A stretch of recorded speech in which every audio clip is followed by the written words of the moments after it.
नमस्कार मंडळी, मी तुमची लाडकी चैताली शांताराम सुर्वे. तर मी आज गेली होती युट्यूबर रोशन संते यांच्या घरी.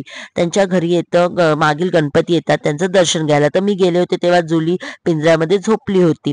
त्याचबरोबर हे त्यांचं घर आहे, खूप छान असं घर आहे, प्रशस्त घर आहे बघा. मस्त असं मोठं असं घर आहे आणि खूप छान आहे. जसं कोबा असतात ना गावाला तसं, आणि गावा टाईप वाटतं त्या साईडला. ते राहतात डोंबिवलीला. तर खूप छान असं, आणि त्यांचा स्वभाव खूप छान आहे रोशन संते यांचा. त्यांनी खूप छान प्रकारे त्यांच्या फॅमिली आणि त्यांनी आमचं स्वागत केलं. त्यांच्या गणपतीचं दर्शन मी घेतलं आणि तुम्ही सुद्धा त्यांच्या गणपतीचं दर्शन घ्या. त्यांची फॅमिली पूर्ण जेवायला बसली होती.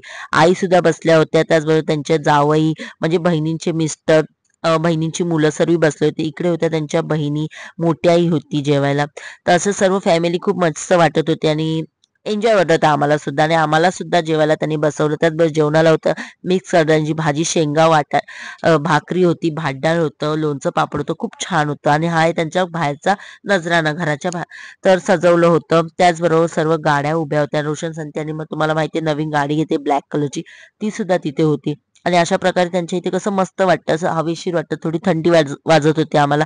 आणि त्याचप्रमाणे आम्ही निघालो. निघताना मी गणपती कारखाना सुद्धा आहे त्या साईडला, त्यांच्या इथे जवळच आहे. तर हा आहे त्यांच्या बाहेरचा नजराणा. त्याचबरोबर निघता मी त्यांच्याबरोबर फोटो काढले खूप सारे. आणि तुम्हाला हा माझा ब्लॉग कसा वाटला, लाईक करा, शेअर करा, सबस्क्राईब करायला विसरू नका. असेच माझ्या चॅनलवर तुम्हाला नवीन नवीन ब्लॉग दिसतील. तोपर्यंत तुम्ही मला सपोर्ट करा सर्वांनी, आणि सबस्क्राईब करायला विसरू नका, शेअर करा माझा ब्लॉग. आणि नवीन नवीन असे ब्लॉग बघायला माझ्या चॅनलला सबस्क्राईब करायला नक्कीच विसरू नका. तोपर्यंत बाय बाय. सो गाईस, आज मी रोशन यांना भेटलेले आहे. सो तुम्ही काय बोलू शकता का माझ्या? तुम्ही एवढ्या लांबून आलात जोगेश्वरीवरनं माझ्या पप्पाचं दर्शन घ्यायला. खरोखर थँक्यू पर्यंत तुमच्या सगळ्यांचं.